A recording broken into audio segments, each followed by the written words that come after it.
Imagine finding out that your employer was also your ancestor's slave owner. This is the reality for a Georgetown University employee who recently found out that the school owned and sold his great-great-great-grandmother in 1838. Georgetown was saddled with debt, and this new generation of American Jesuits sought to reorient the society to urban schools instead of plantations. By 1838, McSherry and Thomas Milady, who together served as president of Georgetown for most of the preceding decade, secured permission from Rome to sell the society's 272 slaves. The pair negotiated a sale to 2 Louisiana planters for over $100,000. That was a student speaking at a slavery teach-in held at Georgetown last year to educate the student body about the school's slave history. Our next guest is a descendant of one of the 272 slaves that were sold to help the school get out of debt. Joining us right now is Jeremy Alexander, who is an executive assistant in Georgetown's Office of Technology. Jeremy, thanks a bunch. So what was fascinating about this story is that when it was uncovered, when people think of Georgetown now, they think about this extremely prosperous private university, Catholic university. I mean, everything that goes with it, everything goes with it. But at its foundation, it is purely American. That is, its foundation is on the backs of slaves. Correct. When did you find out that one of those 272 was one of your ancestors? And how did you find out? Sure. Over the last few years, my wife Leslie and I have been working on Ancestry.com to do research on our family. In 2014, we took DNA tests as well, and I got both of my parents to do the DNA test. And that has opened up many doorways for us to learn more information about our families. And then it was actually the Wednesday before Thanksgiving that I wound up having a phone call with Melissa Kemp, who sent me an email through Ancestry saying, "You've got to call me right away." Who's Melissa Kemp? Melissa Kemp turns out to be one of my cousins, a distant cousin. And so when we had this conversation, she said, "You know, you have Anna Jones on your family tree." I said, "Yes, she's my great-grandmother on my father's side." I said, "But I can't go back any further than her and her husband, Horace Harrison Alexander." She said, "Well, let me take you back." She said her ancestor was Louisa Mahoney, and she had a sister, Anna Mahoney Jones, and that's who I'm a descendant of. And when you look at the ship manifest that Georgetown has a list of, you see Anna Mahoney, her son, Arnold Jones Jr., age 9, and her daughter, Louisa, at age 6 on this ship. So from there, then Arnold Jones Jr. had Anna Jones, who then wound up getting married to Horace Harrison Alexander, who had my grandfather, Albert Alexander, and then my dad, Arnold Alexander Sr. And when this becomes public, I mean, here you are, an employee, literally of a university that, were it not for those slaves being sold, would not exist today. This university was in that much trouble financially. Correct, correct. And I just think it's amazing. I mean, I watched the events that happened in the fall. I mean, you walking around going, this is my stuff. and it's just that I'm sitting there, and when Melissa explained this history to me, I'm sitting, and I had to tell her, I said, "I have to explain this to you. You're talking to me, and I'm sitting here at Georgetown University." And I'm just blown away by that whole concept. You know, I wanted to be in higher education at a Catholic institution because I'm Catholic. The family is still Catholic, and that is so important to us. And it's just amazing to have this history with Georgetown University. It is also amazing to me listening to that teach-in where the student who was giving the description said that the Jesuits turned to the Catholic Church for permission to sell those slaves. Being Catholic, I'm Catholic. Understanding the complicity and it's not only Georgetown, it's Princeton, it's Harvard, it's all of them. This country, you said Georgetown would not be here. The country would not be here if it weren't on the backs of us. Correct, correct. You know, and I look at that history, and I understand the horrible time that it was.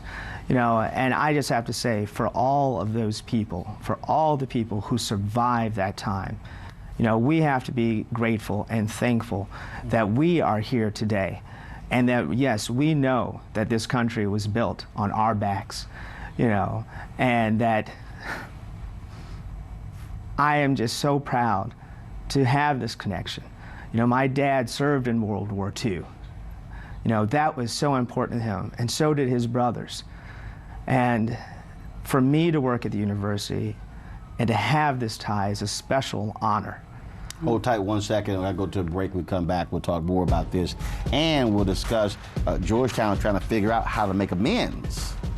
Let's discuss that next. We continue our conversation with Jeremy Alexander, Georgetown University employee who discovered that his ancestors was one of the 272 slaves sold to keep Georgetown financially afloat.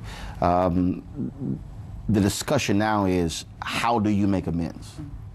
Well, you look at what President Joya has done. They've already issued an apology. They're going to issue another apology next month.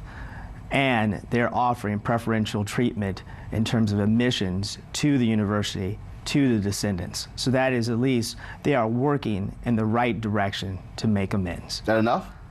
Well, I think as of right now, these are the first steps.